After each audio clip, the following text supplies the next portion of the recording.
Hablaremos hoy de Tales de Mileto. Nació en el 624 a.C. y murió en el 546 a.C. Tales de Mileto fue un filósofo, matemático, geómetra, físico y legislador griego. Anaximandro fue discípulo de Tales de Mileto y a su vez Anaxímenes fue discípulo de Anaximandro.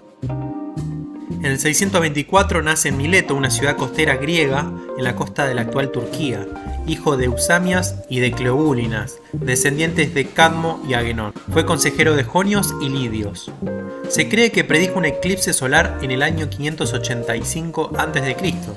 Aparentemente Tales no dejó nada escrito, aunque algunos le atribuyen la astrología sobre el solsticio y sobre el equinoccio. Tales fue el primero que sostuvo la existencia de un arjé, es decir, un principio constitutivo y originario común a todas las cosas, que identificó con el agua. Inauguró con ello un tema recurrente en la filosofía presocrática y de vastas implicaciones en la tradición filosófica occidental.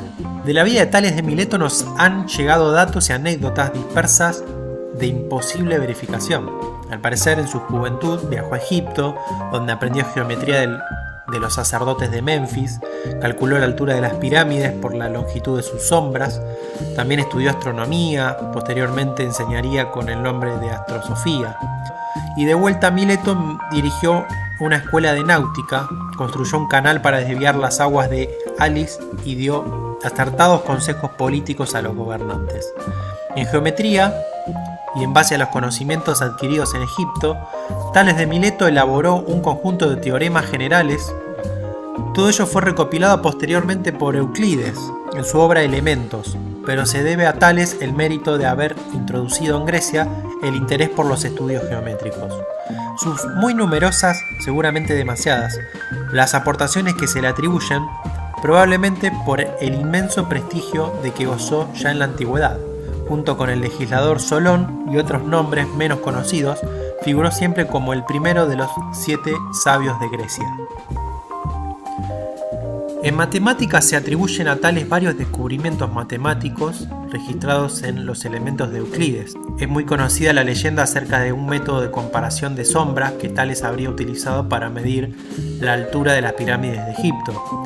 Se percató de que se podía saber la altura exacta de las pirámides midiendo la sombra de estas en el momento del día en que su sombra era más o menos igual al tamaño de su cuerpo. Este método fue aplicado luego a otros fines prácticos de la navegación. Se supone además que Tales conocía ya muchas de las bases de geometría, como el hecho de que cualquier diámetro de un círculo lo dividiría en partes idénticas, que un triángulo isósceles tiene por fuerza dos ángulos iguales en su base, o las propiedades relacionales entre los ángulos que se forman al cortar dos paralelas por una tercera línea recta. Los egipcios habían aplicado algunos de estos conocimientos para la división y parcelación de sus terrenos. Esta necesidad surgió a raíz de que el Nilo, con sus constantes crecidas, borraba las líneas divisorias de los campos de cultivo, por lo que era necesaria una manera de medir de nuevo el terreno. Mas, según los pocos datos con los que se cuenta, Tales se habría dedicado en Grecia mucho menos al espacio, a las superficies, y mucho más a las líneas y a las curvas, alcanzando así su geometría un mayor grado de complejidad y abstracción. Se considera a Tales de Mileto como el primer filósofo de Occidente por haber sido quien intentó la primera explicación racional a distintos fenómenos del mundo de la que se tiene constancia en la historia de la cultura occidental.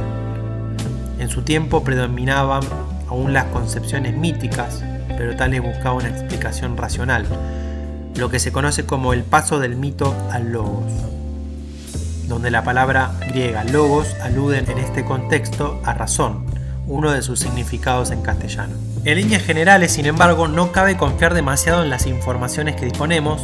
De hecho, las distintas fuentes no coinciden ni siquiera en su personalidad. Cuenta Platón que, andando absorto en la contemplación del firmamento, Tales cayó en un pozo y fue por ello blanco de las burlas de una criada. Pero esta tópica e improbable imagen del sabio distraído contrasta con las anécdotas que lo caracterizan como un hombre práctico y realista. Aristóteles refiere que gracias a sus conocimientos astronómicos, Tales supo que habría una buena cosecha de aceitunas.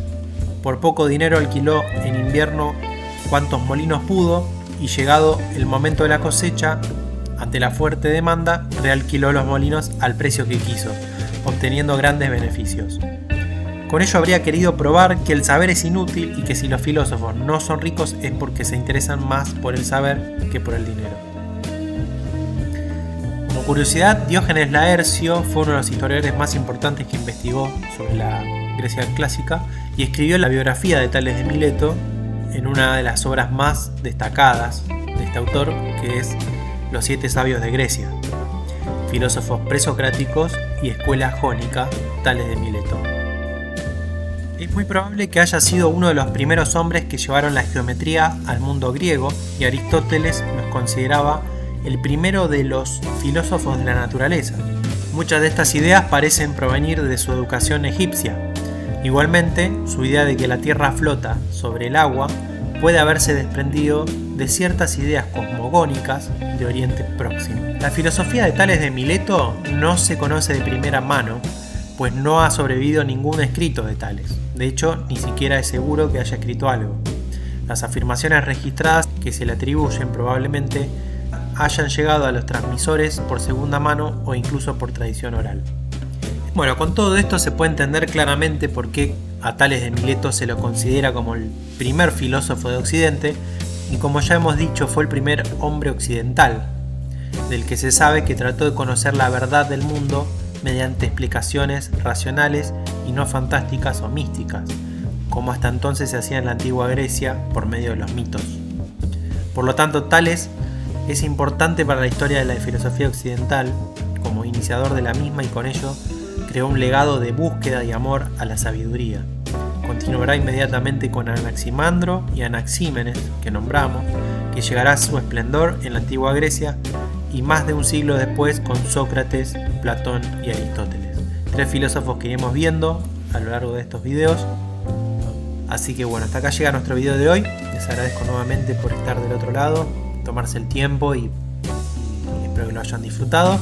Los invito, si les gusta el canal, a suscribirse y a dejarle un me gusta, un comentario. Así que bueno, será hasta el próximo video. Muchísimas gracias. Chau.